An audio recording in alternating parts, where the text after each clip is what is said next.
당시는 하영록 사장의 원대한 꿈에서 비롯됐다. 미국의 세계적인 관광도시 마이애미.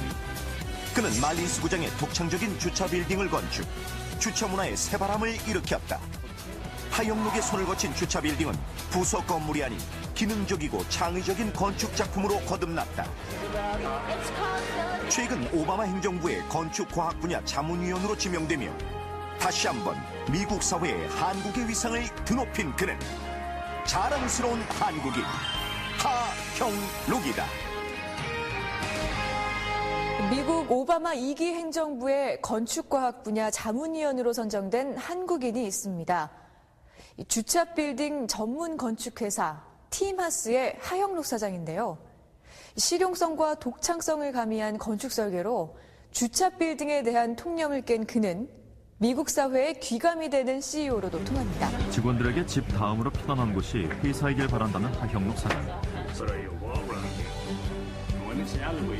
회사 경영에 있어 직원을 최우선으로 배려하듯이 건축에서 그가 가장 중시하는 것은 바로 사람이다. 펜실베니아 대학과 대학원을 졸업한 하형록 사장은 당시 최고의 주차 빌딩 건축 기업인 워커사에 입사해 성공 가도를 달렸다.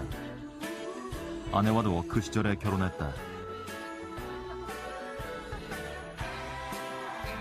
29이 되던 해에는 부사장의 자리에 올라 성공의 절정을 맛봤다. 그때의 목표는 지금하고 좀 많이 다릅니다. 그때의 목표는 단순히 그냥 크게 성공하는 거. 그래서 남들로 하여금 인정받는 거. 높은 자리에 올라가는 거. 돈 많이 버는 거. 그게 그 목적이었습니다. 그래서 그로 통해서 내가 이렇게 자랑할 수 있고 나 이거 했다.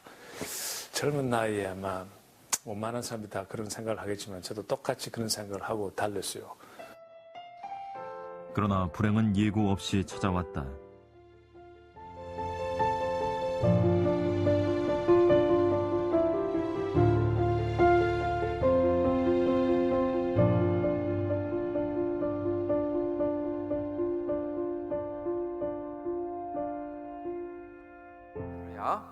인생 방향이 관건이다. 우리 KBS 글로벌 성공시대에 나왔던 소개되었던 우리 하형록 사장의 이야기입니다.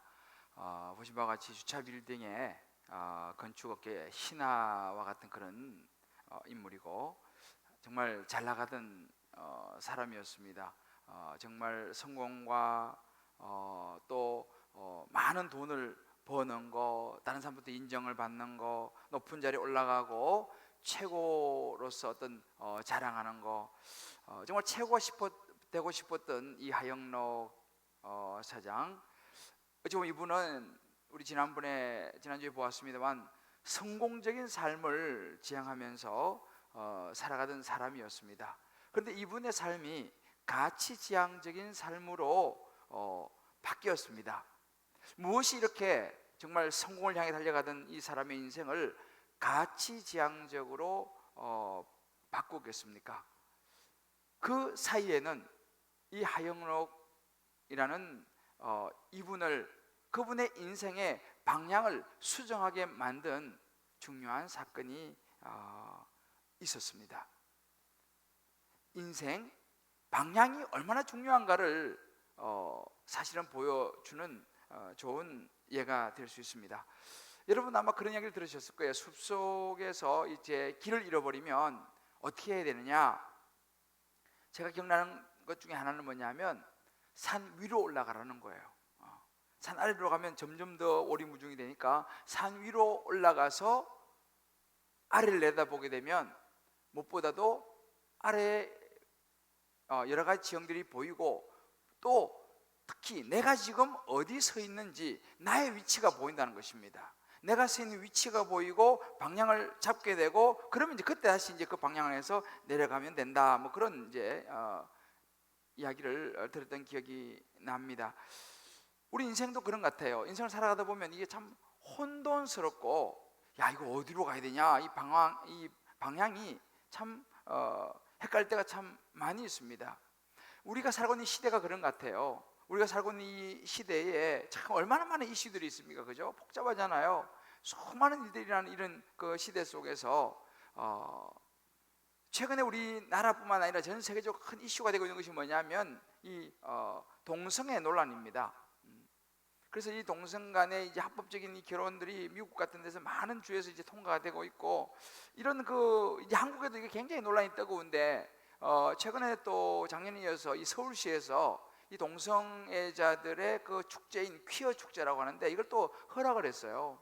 그래서 또 이것이 또 많은 또 이런저런 참 이야기와 찬반이 아주 뜨겁게 지금 전개되고 있는데, 무엇보다 굉장히 우려스러운 것이 뭐냐면 아직까지 이런 성적인 정체성에 대해서 방향이 잡히지 않은, 이런 확립되지 않은 이런 청소년들이 여기 이쪽으로 너무 많이 이렇게 관심을 갖게 되고, 청소년들이 굉장히 정말 이 청소년들의 그런 그 가치관이 위협을 받고 있다는 사실은 굉장히 우려하지 않을 수가 없습니다.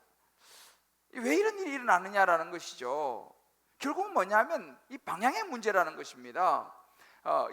우리 인생의 방향을 정하는 것은 이 인간을 창조하신 우리 하나님께서 우리 인간을 창조하실 때에 어떤 모습으로 창조하셨고 어떤 모습으로 살아가도록 창조하셨느냐 하는 이 창조의 원리를 알아야 되는데, 이 창조의 원리를 알지 못하니까 인생의 방향이 헷갈리는 것이죠. 혼돈이 일어나는 것입니다. 수많은 일들이 이런 가운데 사실은 일어나는 것이죠. 그러니까 우리 인생이 빨리 가는 것이 문제가 아니라 올바른 방향을 잡고 가는 게 중요하다는 것입니다. 예를 들어서 그런 것이죠. 내가 북한산을 올라가려고 올라갔는데 보니까 관악산이더라, 뭐 이러면 이게 좀 여러 가지 곤란하잖아요. 이렇게 우리가 인생의 분명한 방향을 딱 정하고 가는 게 참 중요하다라는 것입니다.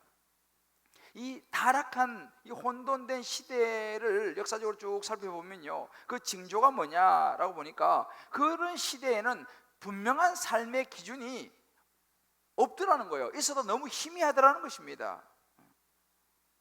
말씀드린 것처럼 왜 그런 현상이 일어나느냐라는 것이죠. 우리 인생을 창조하시고 정말 이끌어가시는 하나님의 말씀은 광고 듣고 온통 사람의 이야기들만 무성한 시대더라는 거예요.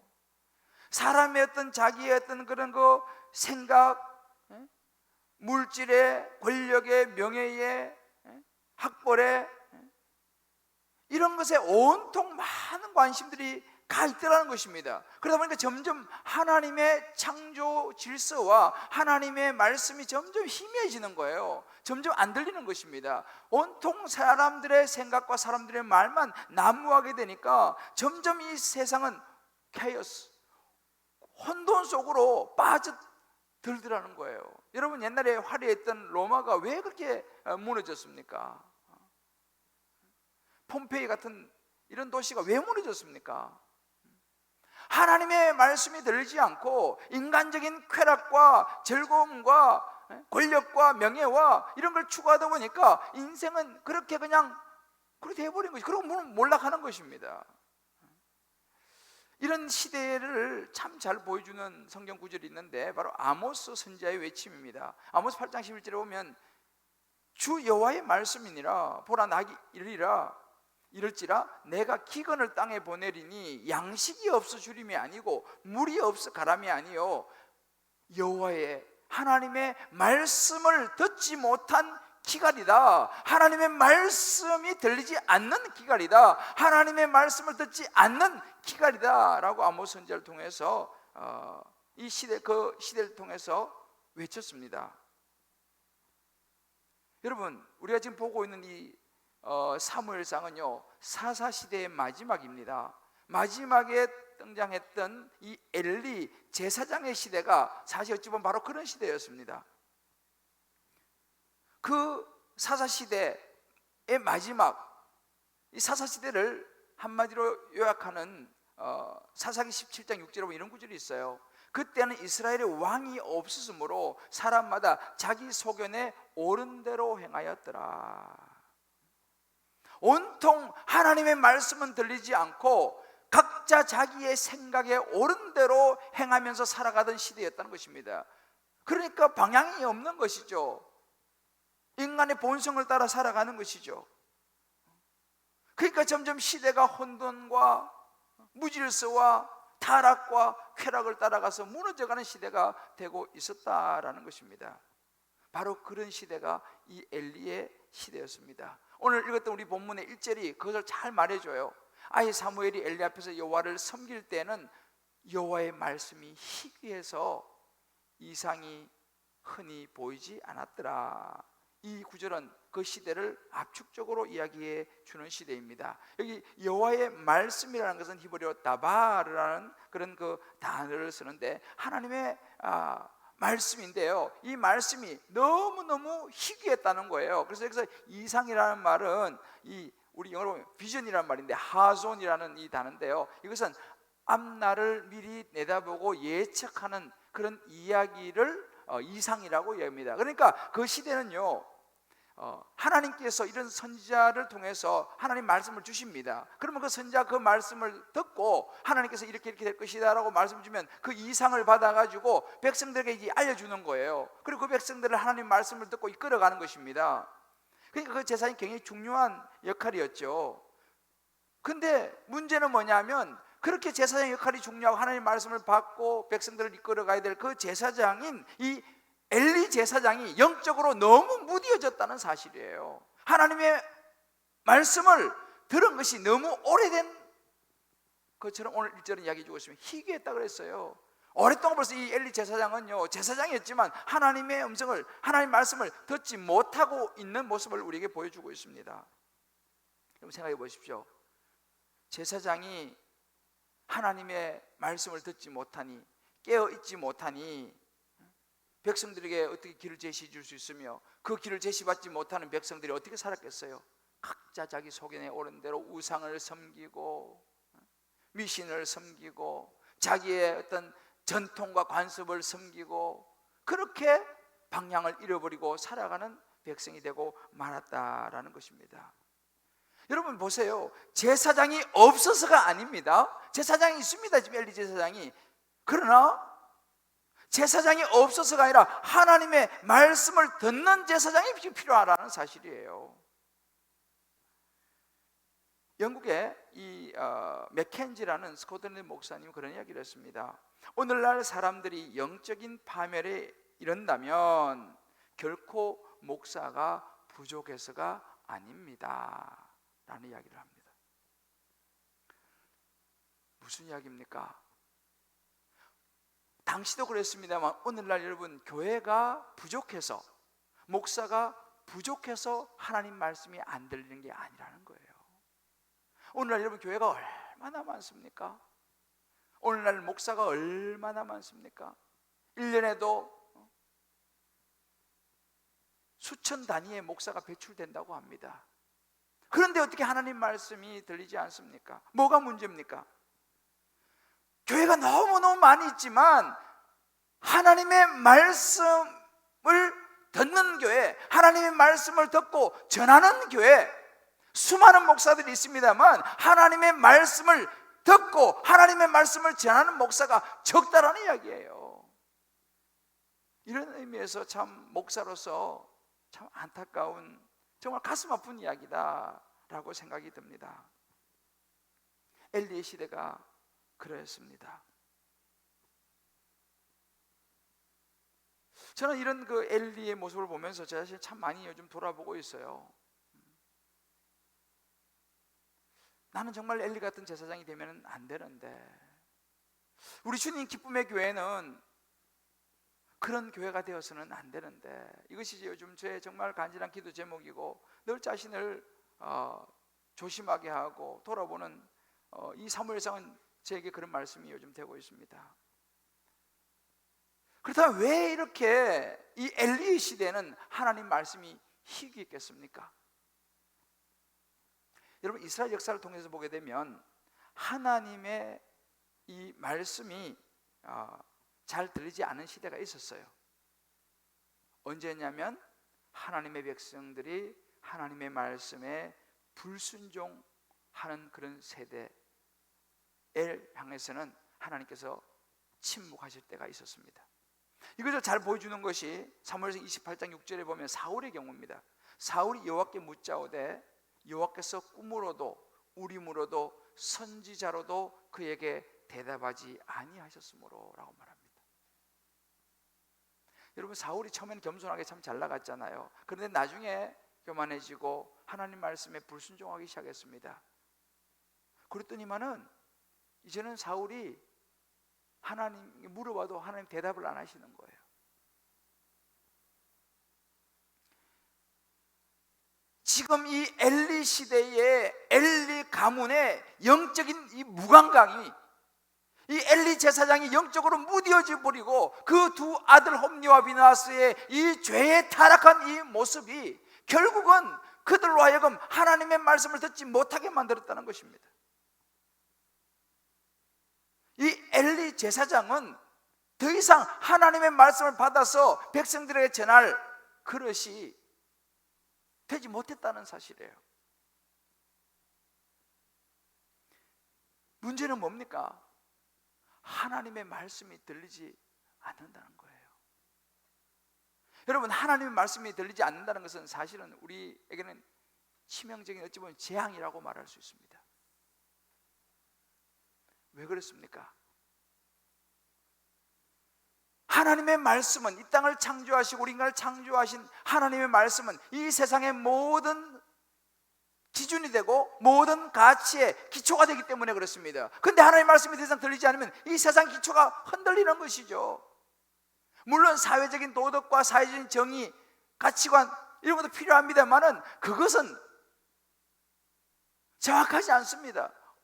어차피 죄인은 인간들에 의해서 세워진 거기 때문에 완전하지 않다는 사실이죠. 결국 뭡니까? 인간을 창조하신, 이 세상을 만드신 하나님의 창조 질서, 이 말씀이 토대가 되지 않으면, 이 말씀이 더 이상 들려오지 않으면요, 결국은 아무리 믿음 좋은 사람이라 하더라도요, 자기 안에 있는 욕심을 따라서 결국 인간적인 생각과 인간적인 습관과 잘못된 죄성을 따라갈 수밖에 없다는 것입니다. 그게 인간입니다.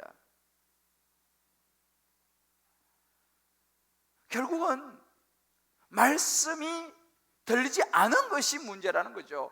반대로 말씀이 들리면 살 수 있다는 거예요.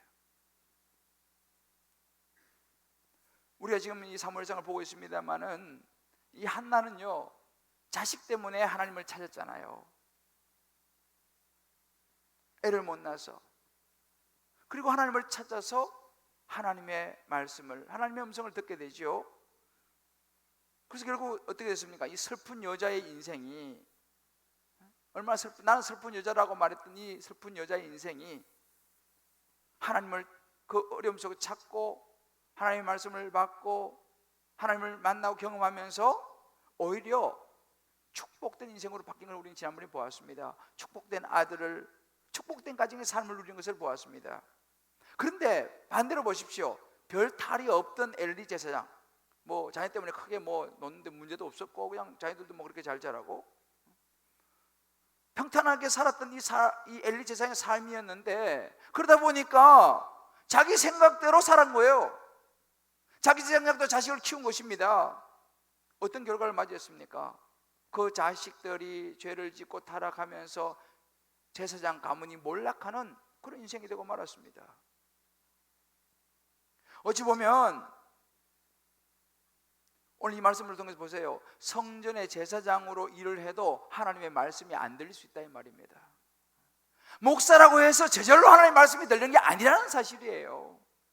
교회 오래 다녔다고 해서 저절로 하나님의 말씀이 들리는 것이 아니다라는 사실입니다. 여러분, 여기서 우리가 알아야 될 게 있어요. 정보가 들어오는 거하고 하나님 말씀을 내가 정말 체험하면서 듣는 거하고는 다를 수 있다는 이야기입니다. 교회는 오래 다닐 수 있어요. 제사장이 될 수 있어요. 목사가 될 수 있어요. 교회 직분자가 될 수 있어요. 그런데 그거하고 하나님의 말씀이 들리는 거하고는 다를 수 있다는 것을 오늘 우리에게 보여주고 있습니다. 핵심이 뭡니까? 하나님의 말씀이 들리느냐 들리지 않느냐, 이것이 핵심이에요. 오늘 사무엘상 3장 1절에 보게 되면요, 여호와의 말씀이 희귀해서 이상이 보이지 않았다 그랬어요. 엘리의 케이스예요. 7절을 보게 되면요, 사무엘이 아직 여호와를 알지 못했다 그랬습니다. 그리고 여호와의 말씀도 아직 그에게 나타나지 않았어요. 여러분, 사무엘은 젖될 때부터 성전에 자란 아이입니다. 그리고 옆에서 엘리 제사 드리고 예배 드리는 거 다 시험 들고 본 사람이에요. 그런데 아직 여호와를 알지 못하다. 여기서 안다라는 것은 여러분 아마 그런 단어 들어보셨는데 야다라는 그런 단어입니다. 여기서 여호와를 안다는 것은요, 여호와를 체험하는 거예요. 부부가 결혼해서 부부를 서로 알 때 이 야다라는 단어를 씁니다. 사무엘이요, 성전에서 그렇게 시중 들고 이렇게 오랜 세월을 보냈는데 아직 사무엘은 하나님을 체험하지 못하고 하나님을 알지 못했어요. 말씀도 거기 아직 나타나지 않았어요. 이럴 수 있다라는 이야기죠. 그러나 이런 사무엘이 하나님 말씀을 받을 준비가 됐어요. 그렇더니만 마지막 이 3장 마지막 절이 21절인데요 21절이 이렇게 나옵니다. 여호와께서 말씀으로 사무엘에게 자기를 나타내시니라. 마침내 사무엘이 하나님의 말씀을 야다 경험하게 됩니다. 말씀을 받게 되지요. 이것이 바로 엘리 제사장과 사무엘의 차이입니다. 사실요, 어찌 보면 우리의 모습인데 우리 사람들은요, 하나님의 말씀이 들리지 않는 구조입니다. 왜냐하면 우리는 태어날 때부터 이 죄를 가지고 태어나죠. 죄성을 가지고 태어납니다. 뿐만 아니라 살아가면서 우리 안에는요, 이 죄성을 말미암아서 더 붙는 게 뭐냐면 욕심이 더 붙죠. 정욕이 더 붙죠. 이기심이 더 붙죠. 거기다가 또 우리 좀 잘 나가면 또 교만해지죠. 우리 안에는 이런 죄성이 점점 커지기 때문에 하나님의 말씀이 안 들리는 거예요. 우리 안에는 육신의 정욕, 안목의 정욕, 이생의 자랑 가득 차 있는 것입니다. 그래서 하나님 우리 사이에 큰 담이 생기는 거예요. 좀 잘 나가면 너무 잘 나가는 것 때문에 교만해지고 하나님 음성이 안 들립니다. 기본적으로 우리 사람은 교만해요. 저를 비롯해서요.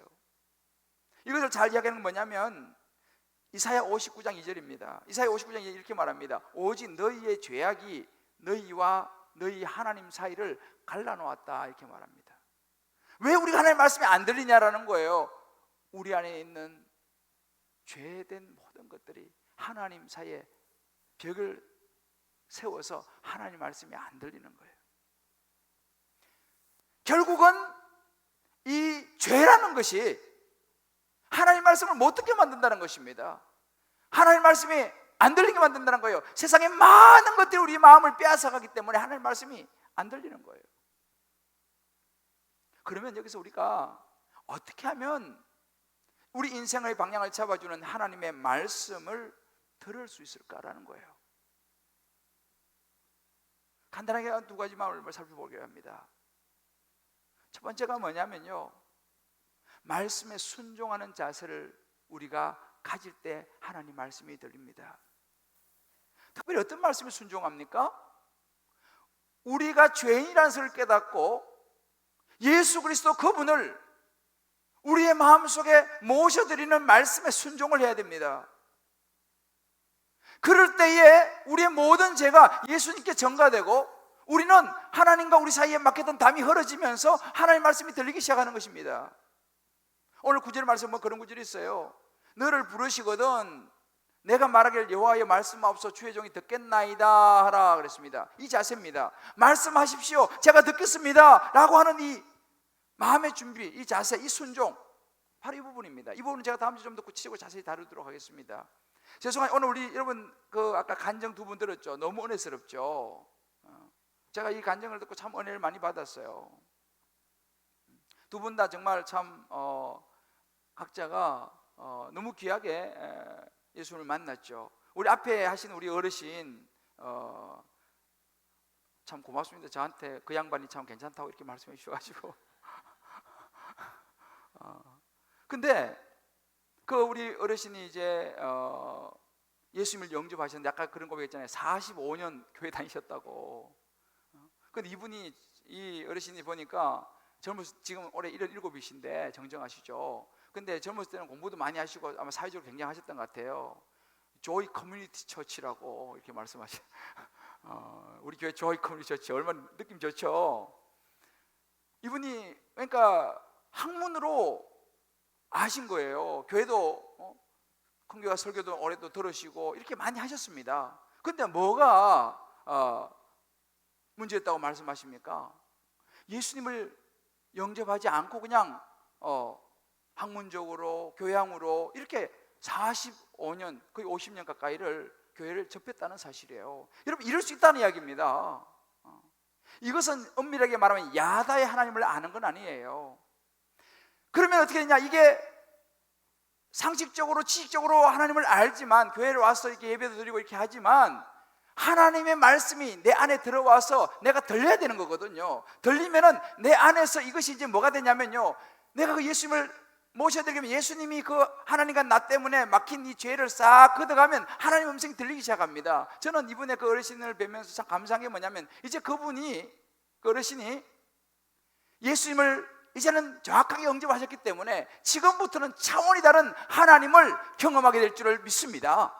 이제 하나님의 말씀이 들리는 거예요, 여러분들. 이게 중요해요, 사실은요. 여러분 가운데서도 아직 이렇게 교회는 다니시지만 아직 우리 어르신이 좀 전에 간증하시거든요. 그런 수준에 머물러 계신 분이 혹시 한 분이라도 계시다면요, 여러분들도 빨리 예수님을 영접하시기를 주의 이름으로 축복합니다. 세례 안 받으신 분들 있으시면 교구 목사님 찾아가셔가지고 정확하게 복음에 대해서 여러분 들으시고 세례 받으셔야 돼요. 왜냐하면 이것이 하나님의 말씀이 들리려면요, 내가 예수님이 내 안에 들어오셔서 하나님과 나 사이에 이 죄악된 막힌을 헐어야 됩니다. 그래야지 말씀이 들리는 거예요. 그래서 우리 예수를 영접하는 게 굉장히 중요한 거예요. 그래서 이 말씀에 대한 순종이 굉장히 중요합니다. 이 예수님 우리 안에 들어오시면요, 인생이 달라지지. 왜? 말씀이 들리기 시작하니까요. 말씀이 들리기 시작하면 뭐가 생기냐면 내 자신이 보이기 시작해요. 내가 얼마나 부족한 죄인인지를 보게 돼요. 회개하게 됩니다. 그리고 하나님을 보게 돼요.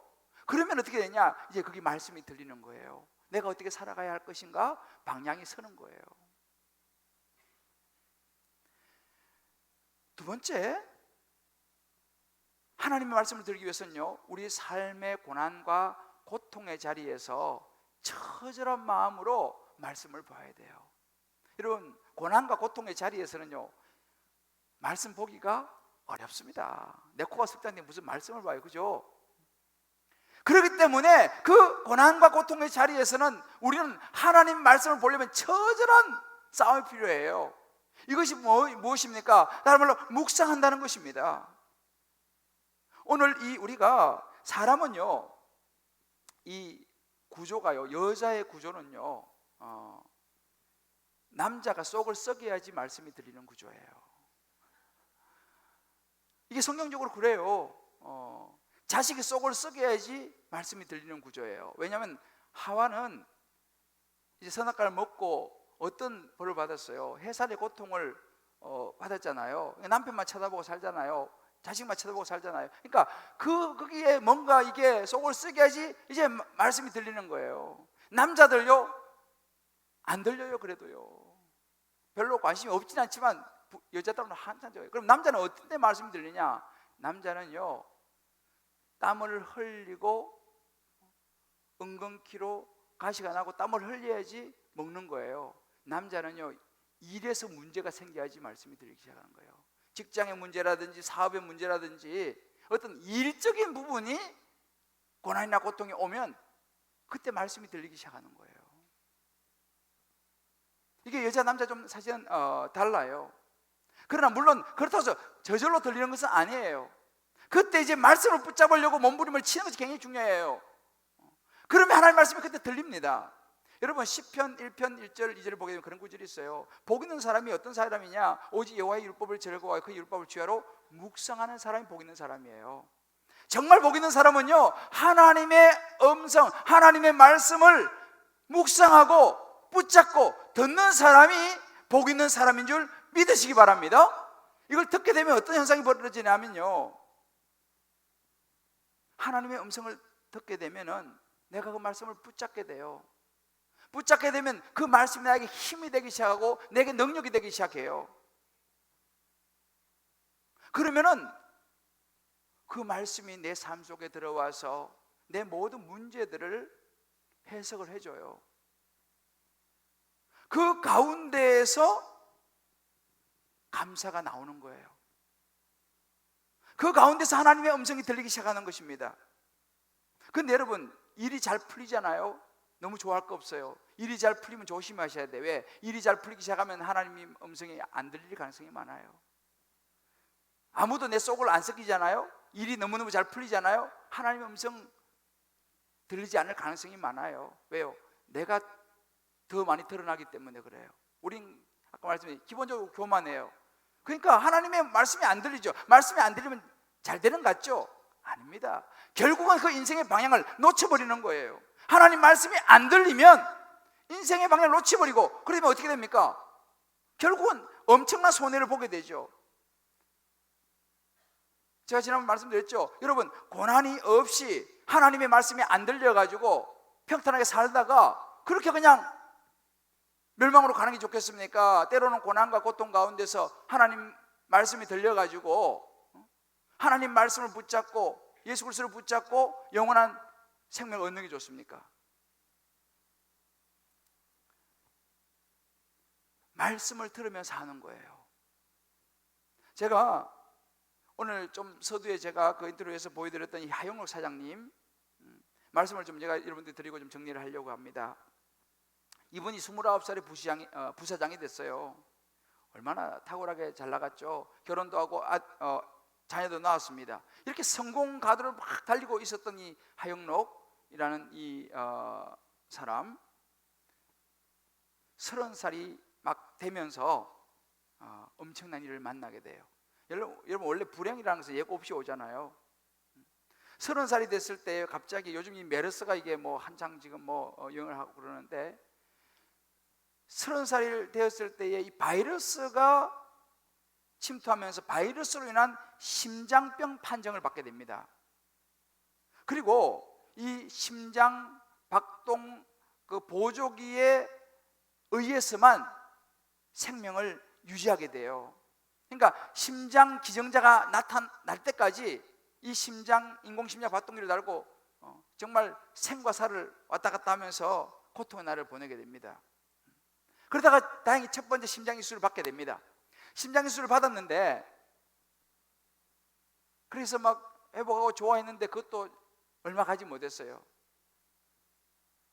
첫 번 이식 받고 몇 년 되지 않아 가지고 이 시간 심장에 또 문제가 생겨 가지고 두 번째 심장 이식 수술이 불가피하게 됩니다. 여기 또 이분이 어마어마한 충격을 받아요. 의사가 그런 이야기를 하는 거예요. 본인 생각해 보세요. 나이 30에 내게 무슨 이런 기가 막힌 일이 일어나느냐. 이 심장마비도 아닌데 심장이 완전 못 쓰게 됐다는 거예요. 의사 말로 하면. 그래서 생존율이요 25%라는 거예요. 그나마 심장 그 이식할 사람이 나타나서 심장 이식을 받으면 다행인데 대부분의 그런 환자는 심장 이식을 기다리다가 50%는 죽는데요. 사람이 나타날 때까지 기다리다가.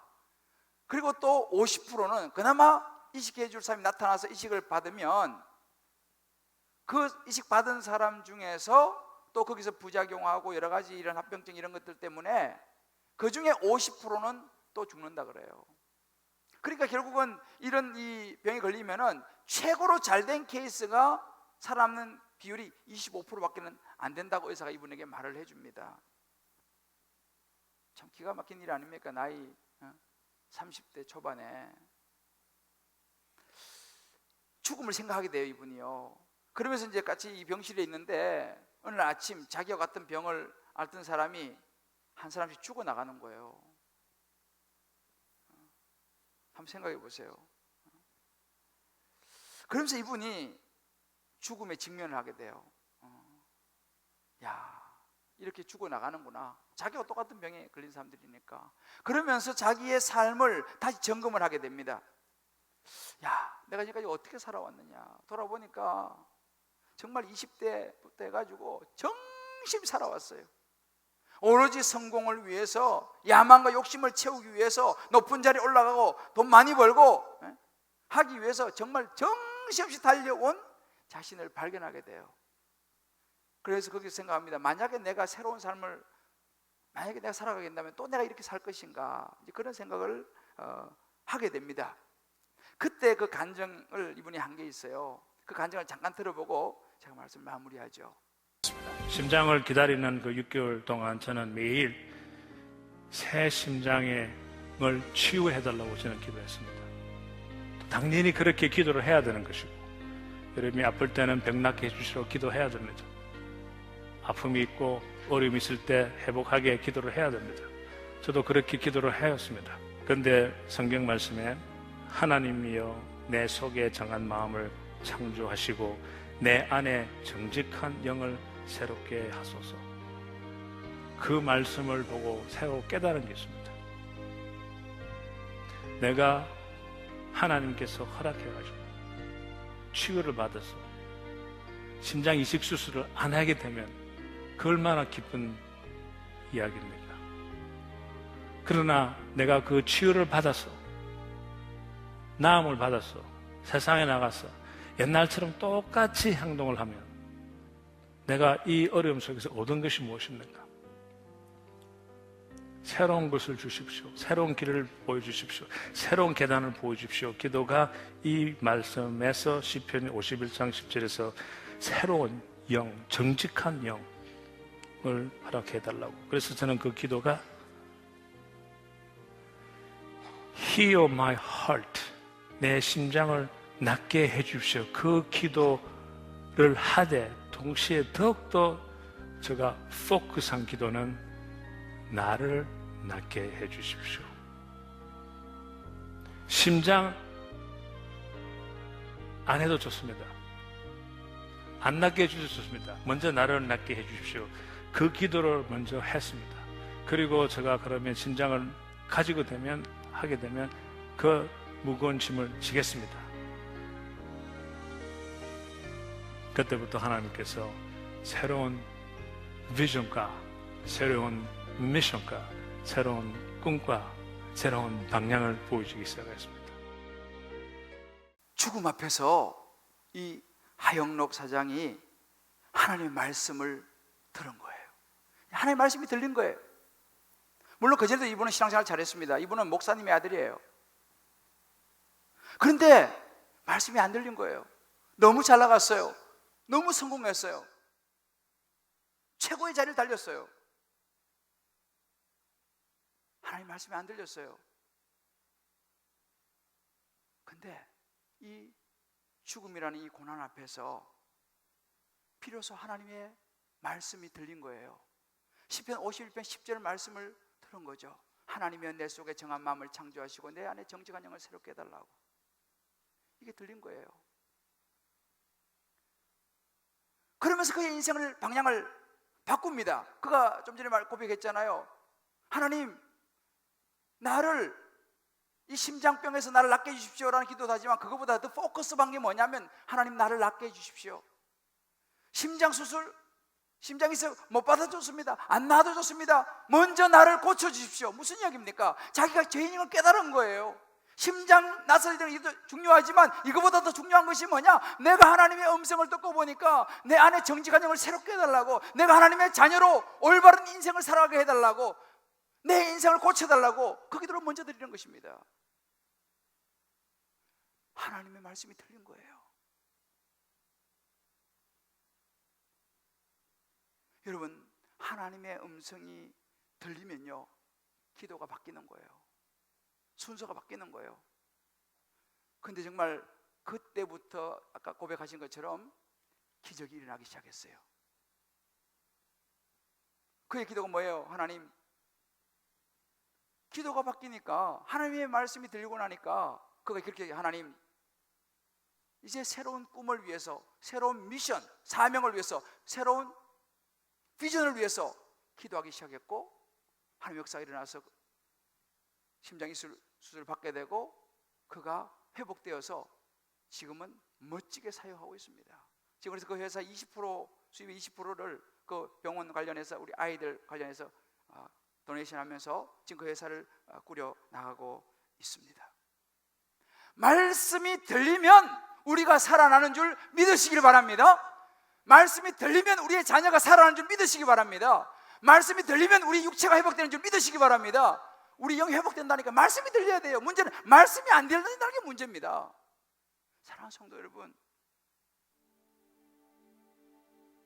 인생은요 방향이 관건이에요. 너무 중요해요. 그 방향이 무엇입니까? 그 방향은 하나님의 말씀이에요. 하나님의 말씀이 우리에게 들려야 돼요. 나는 길이요 진리요 생명이니 나로 말미암지 않고는 아버지께로 갈 자가 없다 그랬어요. 우리 인생의 방향은요 우리를 죄악 가운데서 구원하여 주신 예수 그리스도 그분이 우리 인생의 방향이에요. 그분의 음성을 들어야 돼요. 하나님의 말씀을 들어야 돼요. 세상 사람들 여러분 이야기 너무 많이 듣지 마세요. 사람 이야기 너무 많이 듣지 마세요. 사람은 어차피 저를 포함해서 우리 모두가 죄인이에요. 죄인의 이야기는요 결국은 자기 중심이에요. 넓은 길로 가는 거예요. 나중에 남는 게 없어요. 멸망이에요.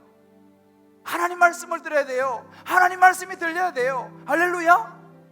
저와 여러분이 하나님 말씀을 듣게 되기를 주의 이름으로 축복합니다. 교회 오래 다니는 건 중요하지만요 목사가 되는 건 중요하지만 더 중요한 것은 말씀을 내가 듣는 거예요. 이거 안 들으면요 우리는 살 수 없어요. 인생은 계속 그렇게 사는 거예요. 교회 다녀도요.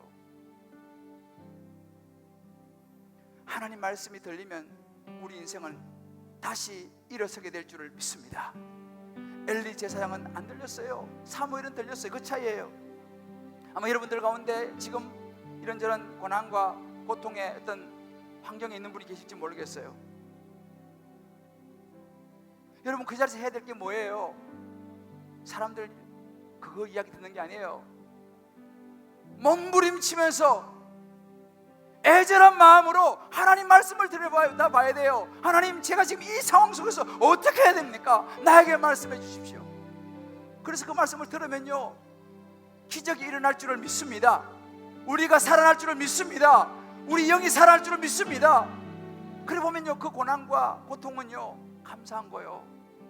그 고난과 고통을 통해서 하나님의 구원이요 우리 인생에 들어오는 거예요. 하영무 사장이 그랬잖아요. 그 고난과 어려움을 통해서 예수 그리스도의 구원의 역사가 우리 가정에 들어오는 거예요. 그럼 우리 가정이 살아나는 것입니다. 우리 자녀가 살아나는 것입니다. 믿습니까? 우리 아내와 남편이 살아나는 거예요. 말씀이 들려야 돼요. 아무리 우리가 이야기해봐야 소용이 없어요. 잔소리밖에 안 된다니까요. 고난과 고통 속에서요 하나님은 여러분의 사업장에 찾아가셔서 여러분의 사업장에 구원을 행하실 줄을 믿으시기 바랍니다.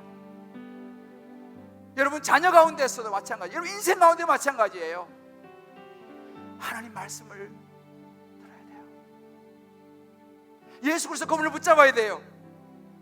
그러면 우리 인생의 방향이 정해져요. 다시 일어날 수 있어요. 하나님 말씀이 들리면요. 저는 그런 목사가 되기를 요즘 기도하고 있어요. 여러분 너무 고난과 고통이 있다고 너무 힘들어하시고 두려워하지 마세요. 그때가 말씀이 들릴 수 있는 시간이에요. 들으면서 합니다. 새로운 인생이 펼쳐집니다. 믿습니까? 우리 옆에 이렇게 한번 축복해 주세요. 말씀이 들리면 삽니다. 말씀을 들어야 합니다. 할렐루야. 우리 한번 이 시간 우리의 길을 인도하시는 하나님의 그 말씀이 들리기를 소원하면서 나의 가는 길 주님 인도하시네 가사 생각하면서 같이 한번 부르겠습니다. 그렇게 기도하겠죠. 나의 가는 길 주님 인도하시네 하나님이 인도하시는 거예요. 사람이 아니요. 보이지 않아도 날 위해 하나님이 일하시네 주가 나의 인도자. 인도자 항상 우리 함께 하십니다. 함께 하시네 사랑과 힘을 베푸시는 거예요. 사랑과 힘을 주시며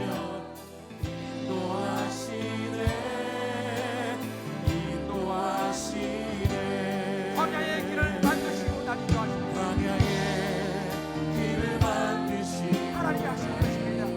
말씀을 들으면 되는 거예요. 사계가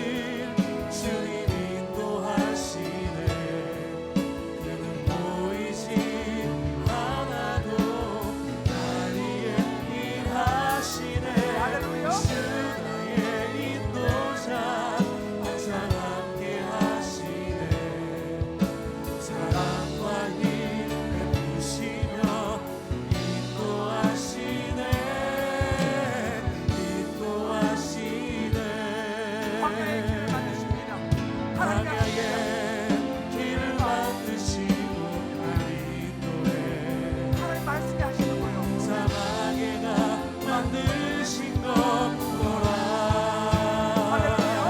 하늘과 땅이 변해도 주의 말씀이 영원히 말씀이 변해갔습니다. 내 삶 속에 새 일을 행하니 우리 하나님 기도합시다.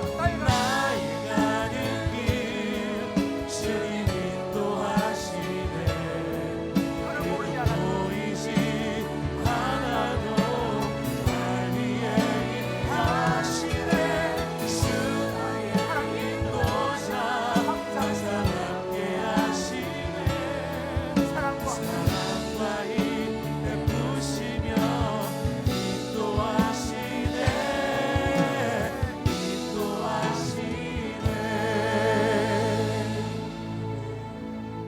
우리 한번 이 시간 기도합시다.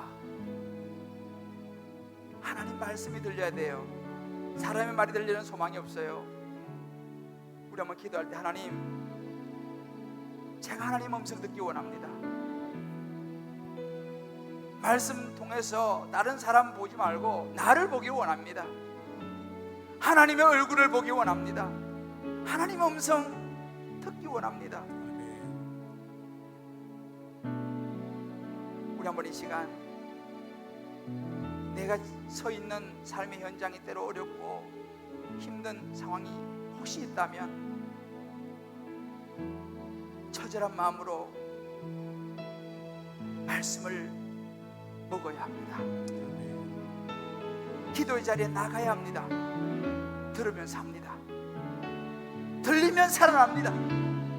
육신의 병도 말씀이 들리면 치유되는 줄 믿습니다. 마음의 병도 그렇습니다. 우리 한번 이 시간 기도할 하나님, 내가 하나님 말씀 이제 듣기를 결단합니다. 하나님 말씀을 제게 들려주십시오. 내가 이제 말씀에 집중하겠습니다. 우리 한번 결단하면서 오늘 말씀 붙들고 성경 중에 음성을 붙들고 우리 시험에 주기하겠습니다.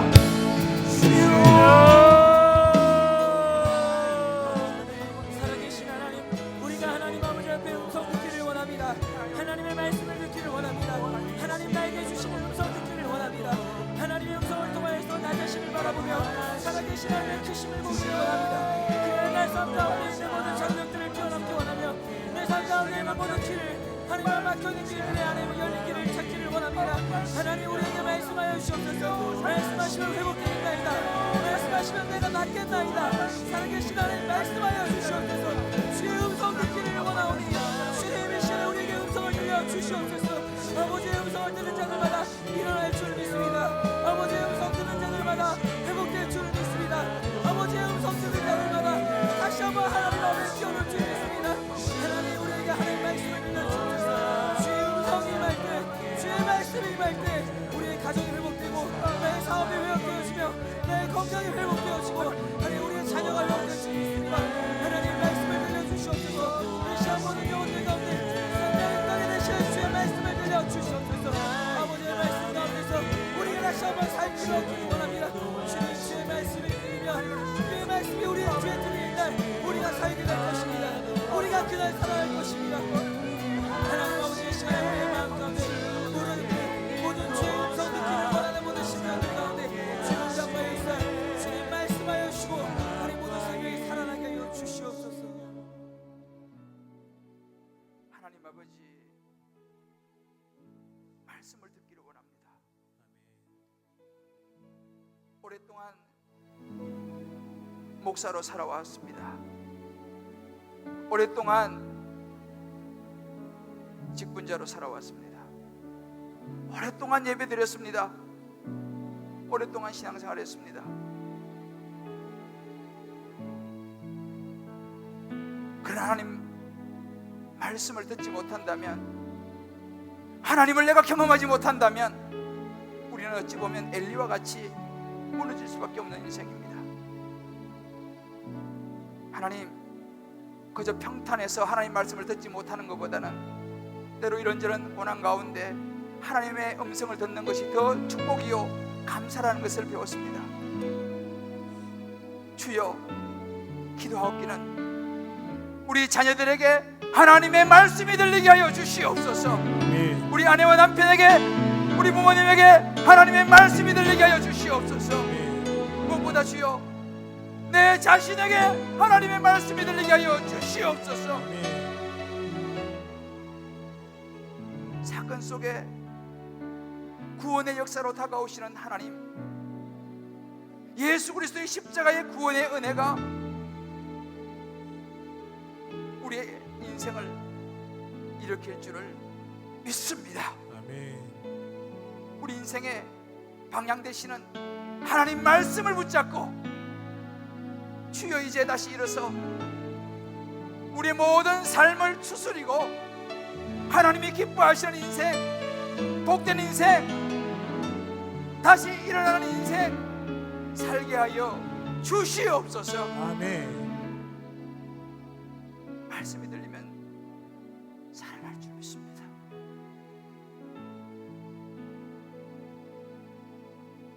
예수님의 이름으로 기도합니다. 아멘. 아멘. 우리 지금 다 자리에 일어나시면서요, 우리 한번 이렇게 축복합시다. 말씀이 들리면 삽니다. 말씀이 들리면 삽니다. 할렐루야. 아멘. 여러분 중에서요, 몸이 아프신 분들도 마찬가지예요. 말씀이 들리잖아요. 여러분 병이 치유될 줄 믿습니다. 아멘. 말씀이 들려야 돼요. 내 영혼이 어두운 분이, 나 요즘 어둡지? 말씀이 들리면요, 빛이 비치면 어둠은 물러가는 줄 믿으시기 바랍니다. 아멘. 그게 말씀이에요. 빛이 말씀이에요. 저와 여러분이요, 결단해야 됩니다. 이제 내가 하루에 단 몇 줄이라도 말씀을 내가 보리라, 10분이라도 내가 정말 형식이 아니고 솔직하게 하나님께 기도하리라, 이거 결단하셔야 돼요. 그래야지 말씀이 들리기 시작해요. 주의 약속하신 말씀에서 우리 힘차게 한번 부르고, 오늘 제가 여러분 악수 못하고요, 오늘 식당 내려서 오늘 국수 풉니다. 국수. 그래서 제가 바로 내려갈 거니까 여러분들 국수 드시러 오신 분 뵙고, 아무튼 우리 메르스 위해서 기도해 주시고. 그러나요, 우리 예수 믿잖아요. 나는 요즘 그런 생각이 들어요. 야, 구원의 확신이 이렇게 좋은 거구나. 구원의 확신이 있으면 어차피 우리 인생은요, 뭐 언제 부르든지 부르면 가야 돼요. 근데 우리 어디 가요? 예수 믿고 구원의 확신이 있으면 천국 가는 거예요. 난 요즘 세상 사람들 괜히 불안할 것 같아. 이 구원의 확신이 없으면 얼마나 불안하겠어요. 우리가 열심히 기도해주고, 그래서 우리가 열심히 전도해야 돼요. 사실은요, 얼마나 불안해하는 분들 예수 믿어야 된다, 이런 거 이야기해 줘야 돼요. 우리 한번 이 시간, 그래서 이게 말씀이 중요한 거예요. 이 말씀이 들리면 살아날 수 있습니다. 믿습니까? 우리 주의 약속하신 말씀 힘차게 박수 한번 부르고 약속도하겠습니다. 주의 약속하신 말씀 위에서 영원토록 주를 찬송하리라. 소리 높여 주께 영광 올리며 약속 믿고 굳게 서리. 아멘 아멘. 굳게 서리. 영원하신 말씀 위에 굳게 서리. 굳게 서리.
예수 그리스도의 크신 은혜와 하나님의 사랑하심과 성령의 역사하심이 오늘 이 말씀을 듣고 어떤 환경 속에 있다 하더라도 내가 이제 하나님의 말씀을 붙잡으리라, 하나님의 말씀이 들려지는 은혜를 간구하며 나가는 귀한 주의 백성들 머리 위에 사랑하는 자녀들, 사랑하는 남편과 부모와 모든 삶의 여정 기도 제목 위에 특별히 메르스 때문에 수고하는 우리 모든 의사 선생님들과 또 메르스로 인해서 힘든 가운데 있는 모든 우리 환우들, 회복되어야 될 저들의 모든 건강 위에 어려운 중에도 주님 앞에 변함없이 믿음으로 11조를 드리고 감사하고 구제하고 성교하고 소원의 예물 드리는 축복된 손길 위에 이제부터 영원토록 함께 하시기를 간절히 축원하옵나이다.